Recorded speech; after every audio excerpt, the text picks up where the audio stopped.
Assalamualaikum warahmatullahi wabarakatuh. Perkenalkan, nama saya Nurul Irfan, NPM 2006012 dari Teknik Informatika A. Saya akan menjelaskan sedikit tentang sejarah multimedia dari generasi ke generasi. Sebelum ke pembahasan, saya akan menjelaskan sedikit apa itu multimedia. Multimedia merupakan media untuk menjadi wadah mengaplikasikan teks yang disertai dengan audio, video, grafik, animasi, dan gambar. Seiring berkembangnya teknologi, multimedia juga mengalami perkembangan juga dimanfaatkan dalam pendidikan, bisnis, film CGI, dan lain-lain sebagainya.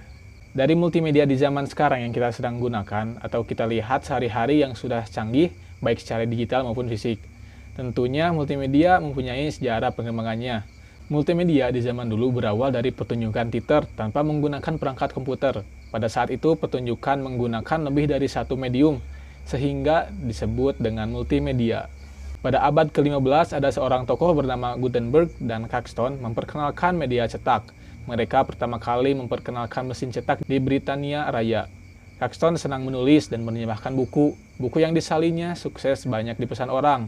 Karena ditulis secara manual, Caxton kewalahan dan berusaha mencari cara lain untuk memperbanyak bukunya tanpa harus kewalahan. Kemudian dia mempelajari teknik mesin cetak buatan Gutenberg di Jerman dan berhasil membuat percetakan sendiri di Burgers. Pada tahun 1862, seorang Matthew Brady mengenalkan pameran fotografi ke publik.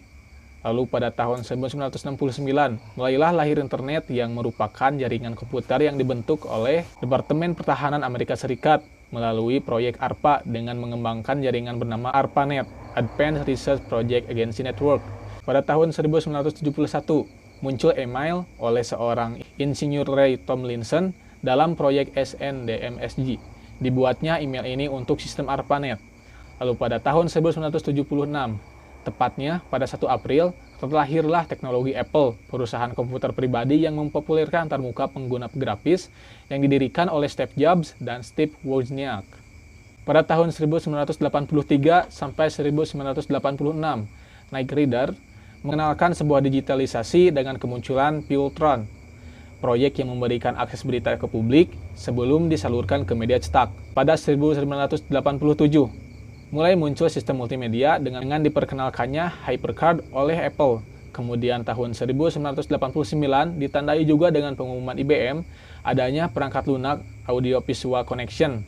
Lalu pada tahun 1988 berkembangnya World Wide Web dengan memunculkan banyak pionir situs berita dari berbagai media online seperti CNN, BBC, The Chicago Tribune, News and Observer. Pada tahun 1994, koran Inggris The Daily Telegraph mengikuti tren teknologi dengan meluncurkan Electronic Telegraph, koran berbasis daring pertama di Eropa. Semuanya berlanjut dengan pengembangan media-media berita. Pada tahun 1994, diperkenalkannya Netscape oleh Jim Clark dan Mark Anderson. Netscape ini adalah sebuah perusahaan layanan komputer asal Amerika Serikat yang independen. Lalu pada tahun 1995, munculnya pengembangan aplikasi platform mandiri, yaitu Java. Lalu juga pada tahun 1995, Indonesia mengembangkan koran daring bernama Republika dan Kompas. Saat itu banyak pengguna internet di Indonesia, kemudian dilanjutkan dengan peluncuran Tempo Interaktif, konten berupa wawancara narasumber, dan lalu pada tahun 1996 kemunculan Microsoft dan Internet Explorer. Dari masa itu, perkembangan teknologi multimedia terus berkembang pesat sampai saat ini. Seperti yang kita dapat melihat informasi berita, seni, fotografi di sebuah sosial media seperti Instagram, YouTube, Facebook, dan lain sebagainya. Pekerjaan di bidang multimedia, ada interaktif media designer, web designer, animator, ilustrator, video dan audio editor, fotografer, atau office administrator. Di sini saya tertarik pada profesi video dan audio editor. Dalam profesi ini biasanya membuat konten video dan audio dan diedit menggunakan program editing. Biasa dapat bergabung dalam perfilman, musik, ataupun editor konten kreator. Mohon maaf bila ada kesalahan informasi yang saya sampaikan. Saya Nurul Irfan. Wassalamualaikum warahmatullahi wabarakatuh.